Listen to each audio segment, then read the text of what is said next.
This is Optimal Living Daily, episode 1704, What We Learn About Life from Fairy Tales, by Jeff Goins of GoinsWriter.com, and I'm your narrator, Justin Malik, reading you blogs or articles every single day of the year from the best authors I can find online.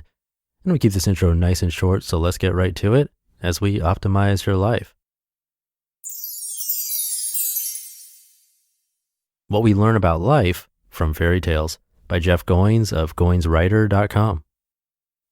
At the beginning of every great story, before anything exciting happens, we see something that looks a lot like normal life.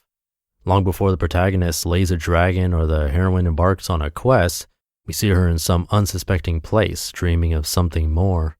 In Beauty and the Beast, my personal favorite Disney classic, Belle sings of wanting more than this provincial life. In Star Wars, Luke can't wait to escape the boredom of a farmer's life. And in The Wizard of Oz, Dorothy sings about life somewhere over the rainbow. It's easy to dismiss such people when we meet them in everyday life as dreamers or even downright crazy. But are they really? I used to get up early on Saturday mornings and write essays that I would then save on my computer and share with no one. I dreamed of publishing my stories somewhere, but for years they never left the comfort of my living room. I'm not alone in this dreaming of another life. This is a preoccupation of George Bailey in It's a Wonderful Life and the fixation of Walter Mitty. It's the reason we sometimes daydream or stay up late watching movies. Our lives are haunted by the ghosts of what might have been. Here's the good news though. This is where a story always starts, with an unrealized dream, a hope deferred, a life unlived. Before a chain of events sets the hero on a course to his destiny, there's a sense that there should be more to life than this. But hopefully that's not where the story ends.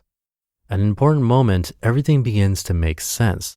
This is what storytellers call the inciting incident, the moment when the character's perspective changes and the tale of an average person living an average life becomes one of mythic proportions.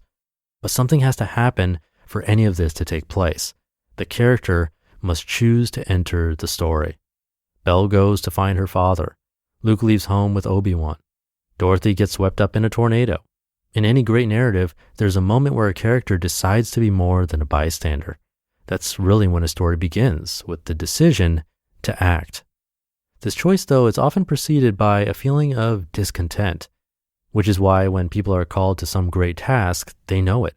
They recognize the prompting to do something significant, something bigger than themselves, and then respond. Why?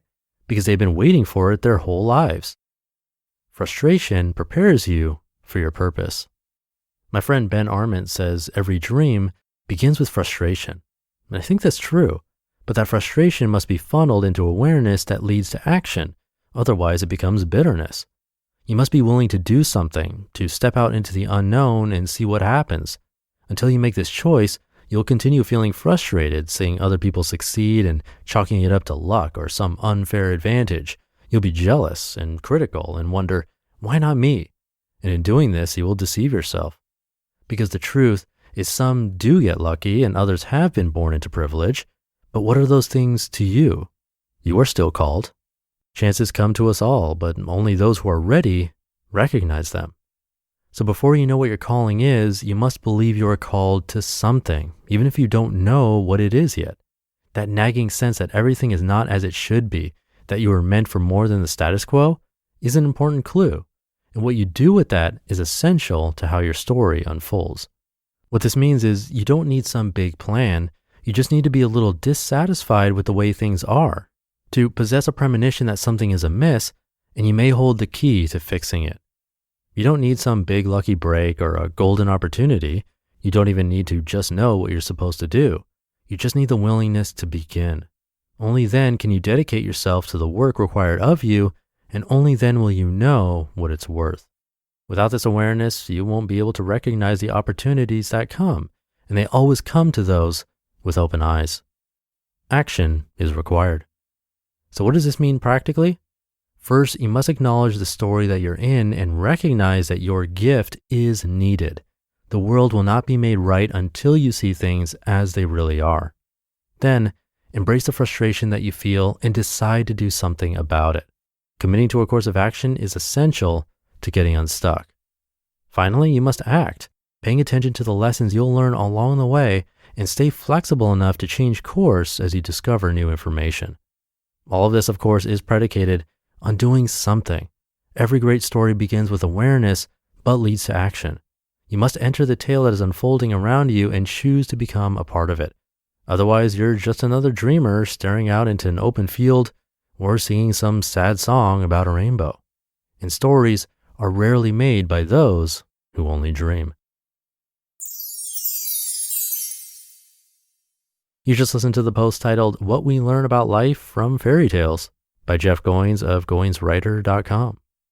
Now, I'm sure we've all struggled with untangling the wires of our earbuds at some point in our lives. And before you drop hundreds of dollars on a wireless pair, check out the wireless earbuds from Raycon. Raycon earbuds start at about half the price of other premium wireless earbuds on the market, and their quality is highly comparable to the top audio brands you already know.